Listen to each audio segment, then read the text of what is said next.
Okay, so 7th and 8th grade, today is Thursday. This is the last day we'll have mini video lectures because tomorrow you'll be working on finalizing your newsletter and your outline and submitting those. So let's talk about the end of World War I. We've talked about armistice. We've talked about how alliances worked in World War I. We've talked about the Spanish flu. We've talked about a lot of things. And today we're going to talk about Woodrow Wilson, president at the time, pages 737 through 739. The big thing to take out of this is Wilson's 14 points. Wilson's 14 points were really an outline, a plan of how to get to peace in the world, and how to go about getting back to business as usual, and also how to hopefully avoid another war of this scope. That's a big part of Wilson's 14 points. Try to avoid this again. Turn your attention to page 737, where it has the key goals of the 14 points. The textbook doesn't have all of Wilson's 14 points listed out because they're written in a way that I'm not sure middle schoolers could understand, and it's important for us to get the big picture here. But what I wanted to do is I want to talk about why with these key goals of the 14 points on 737. I want to talk about why Wilson set these goals real quick, okay?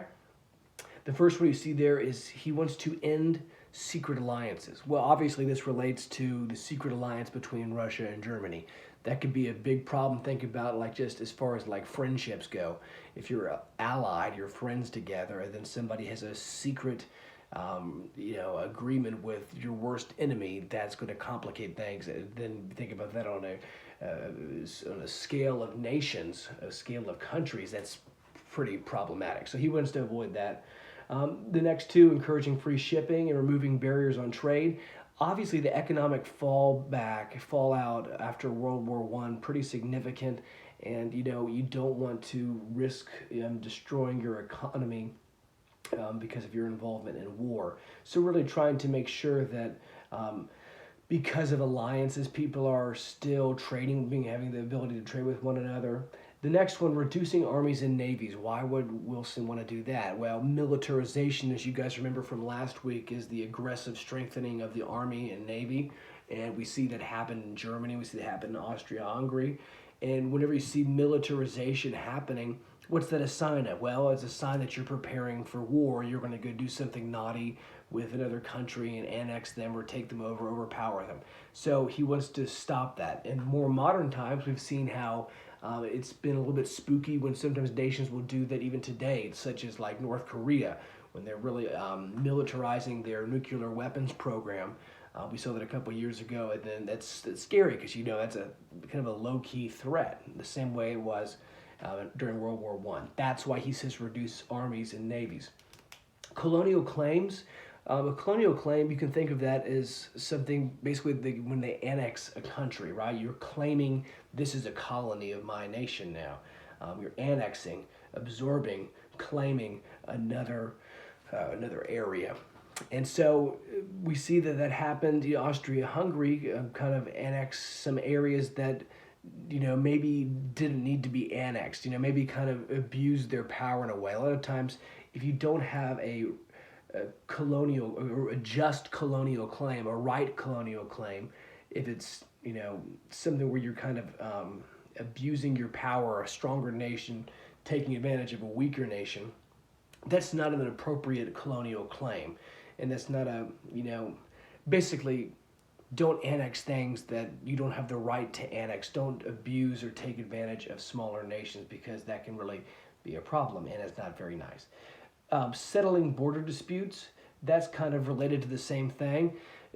After World War I, a lot of borders were sort of blurred. Areas have been taken over, and Wilson says we need to resolve that, get things back to business as usual.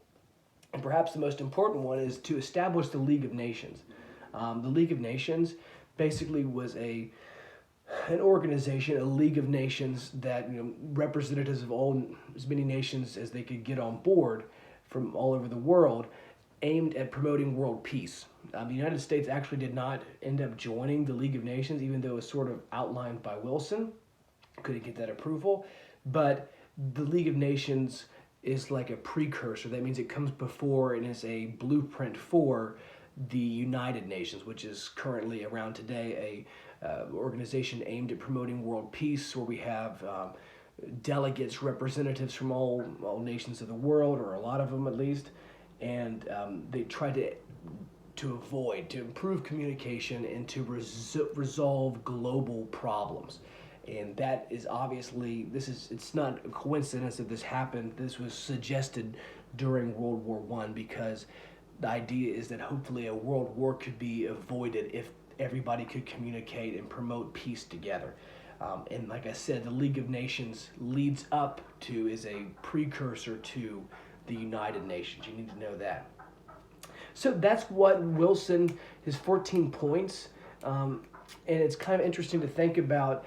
I think that what you should take away from this is that Wilson's 14 points, why did he suggest those 14 points? Well, because he was trying to ultimately prevent another world war from happening. Talk to you guys soon.